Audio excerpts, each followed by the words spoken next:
Terima kasih Pak Luhur. Saya ke Prof. Aminuddin Ilbar. Jadi kalau kita lihat memang kalau dari segi masalah kinerja kan baru berumur sekitar 43 atau 44 hari. Jadi memang sangat sangat baru seperti itu dan belum bisa dievaluasi karena seperti Pak Dr. Hasrul tadi bilang harus seperti 100 hari ini baru ada evaluasi baru bisa dilakukan nih. Baru berumur 43 hari Prof sudah digantikan. Ini seperti apa nantinya dampaknya terhadap masyarakat yang belum mengetahui PJ Wali Kota sebelumnya tiba-tiba diganti lagi seperti itu, pastinya akan ada dampak kepercayaan masyarakat terhadap pemerintahnya seperti itu. Bagaimana, Prof? Ya, saya kira saya sependapat tadi apa yang dikatakan oleh Pak Luhur ya. Ini kan sebenarnya kalau saya melihat ini persoalannya terletak dari sisi etika pemerintahan sebenarnya. Saya melihat memang ada beberapa hal yang menjadi preferensi untuk kemudian Pak Yusran itu diganti. Saya melihat beberapa pernyataan gubernur itu yang menurut saya memberi indikasi awal yang kuat bahwa Prof. Yusran itu tidak lama akan diganti dan ternyata betul. Jadi,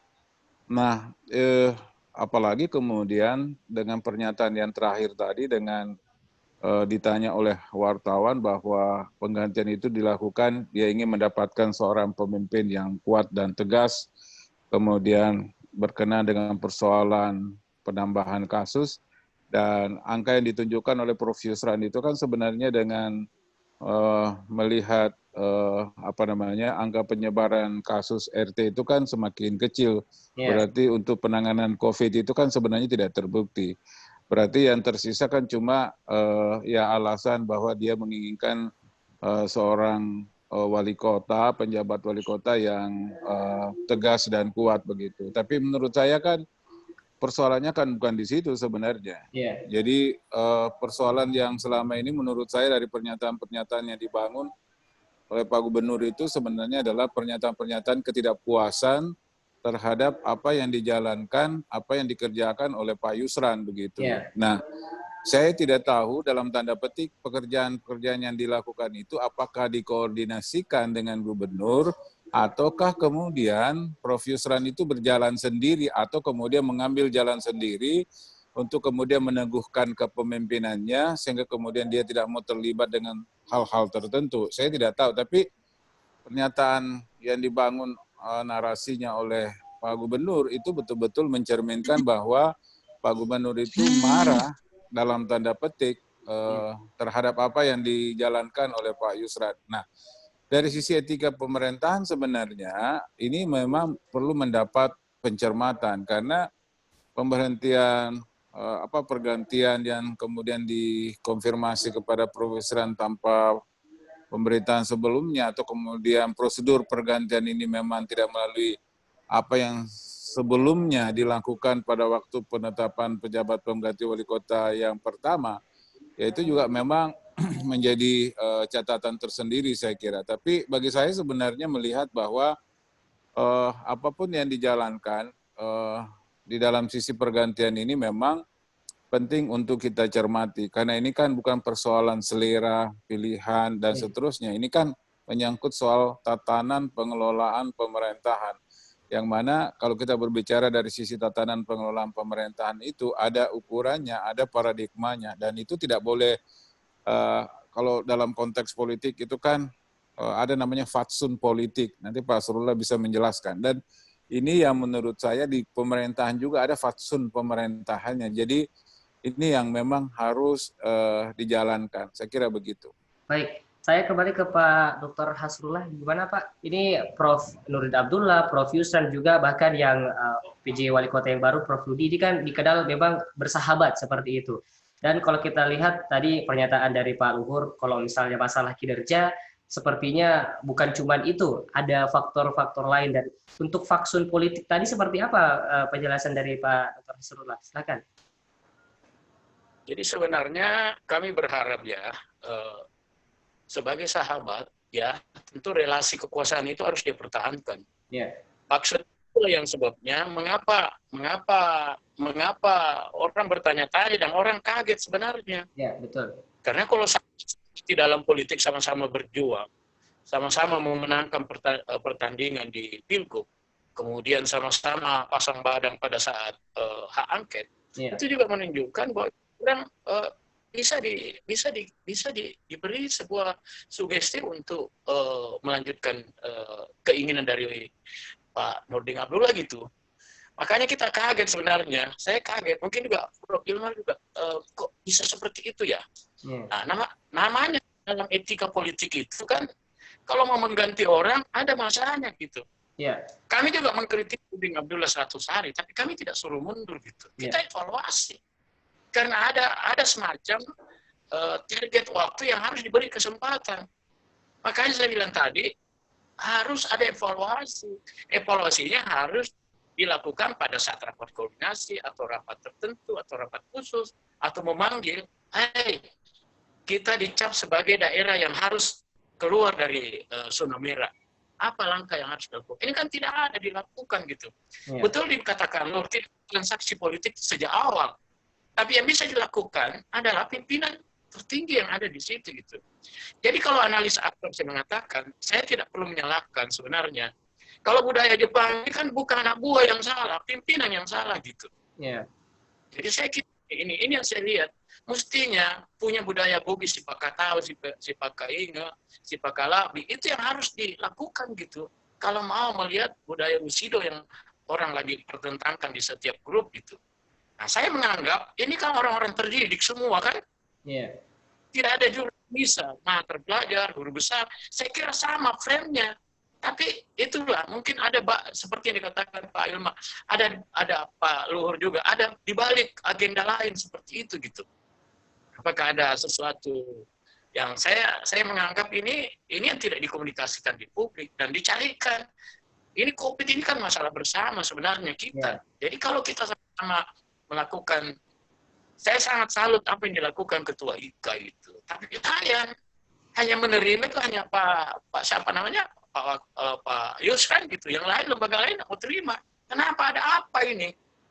Jadi saya kira opsi-opsi yang dilakukan, partisipasi, kolaborasi orang sudah lakukan, tapi mestinya responsibility itu harus dilihat.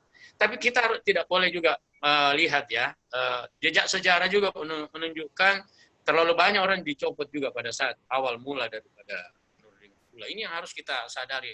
Dan kita beritahu seperti ini, jangan dianggap sebagai sebuah perlawanan. Ini adalah suatu kritik untuk membangun. Dilihat apa yang dikatakan Pak Luhur, dikatakan apa yang dilihat oleh Pak Ilmar, itu harus dilihat secara utuh bahwa ini harus untuk kebaikan Sulawesi Selatan. Baik, terima kasih Pak Dr. Hasrullah. Saya kembali ke Pak Luhur Prianto. Dari abatan Pak Luhur, kalau memang kita lihat ini baru berumur 44 hari, ini sudah digantikan. Jadi memang pasti masyarakat ini berpikir bukan tidak mungkin PJ Wali Kota yang baru nanti akan bernasib sama seperti jika memang dari kinerja, kalau misalnya memang kita bandingkan atau mau diambil acuan seperti itu. Bagaimana Pak Luhur? Saya kira itu tadi yang saya setuju disampaikan Pak Hasrullah, Prof. Ilmar. Kendalanya sekarang kita tidak punya indikator atau kriteria objektif tentang kinerja itu. Itu yang saya sulit dan tidak punya kepastian tentang masa jabatan seorang penjabat wali kota. Dalam situasi ketidakpastian seperti ini, ya siapa saja terancam sebenarnya. Apakah yang baru juga ini tidak ada jaminan dia bisa bertahan ya di tengah ketidakpastian indikator dan performa yang dibangun oleh pemerintah provinsi melalui Gubernur NA. Tantangannya ke depan yang harus dipikirkan dampaknya bagi publik Kota Makassar di tengah situasi carut-marut kepemimpinan saat ini. Saya kira yang dibutuhkan adalah pemimpin yang bisa punya strategi yang jelas sebenarnya, yang punya rencana-rencana, punya program-program yang terukur, yang bisa membangun solidaritas sosial tingkat tinggi, ya. Kemudian juga bisa bersinergi, berkolaborasi dengan semua pihak. Tapi itu hanya bisa dilakukan kalau pemimpinnya juga mendapat arahan yang jelas.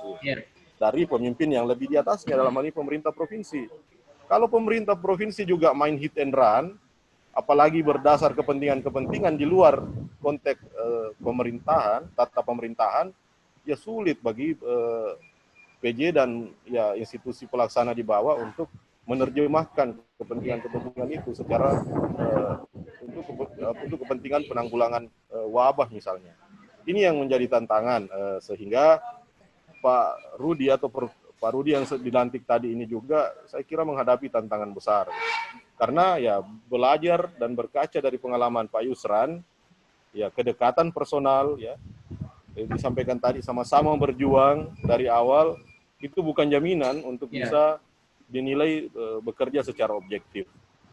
Ada pertimbangan-pertimbangan, ada desakan, ya dalam perspektif sistem politik itu ada kekuatan eksternal, ada yang mempengaruhi, ada desakan eksternal yang bisa mempengaruhi pemimpin kita ini dalam membuat keputusan-keputusan yang ya sebenarnya tidak, bukan hanya ya melanggar fatsun, ya melanggar, disampaikan Prof. Hilmar tadi, melanggar etik, ya, tapi juga sebenarnya tidak memenuhi syarat, ya saya kira yang disebut sebagai asas umum pemerintahan yang baik, atau prinsip-prinsip good governance. Tidak ada transparansi, tidak ada akuntabilitas di sana, tidak ada penegakan hukum yang terukur, sehingga siapapun yang menjadi pemimpin ya berada dalam ketidakpastian, ya yang kalau mau selamat ikuti maunya gubernur, tapi maunya gubernur juga ini tidak punya indikator-indikator dalam untuk diterjemahkan dalam konteks ya kepemimpinan secara operasional di konteks Kota Makassar.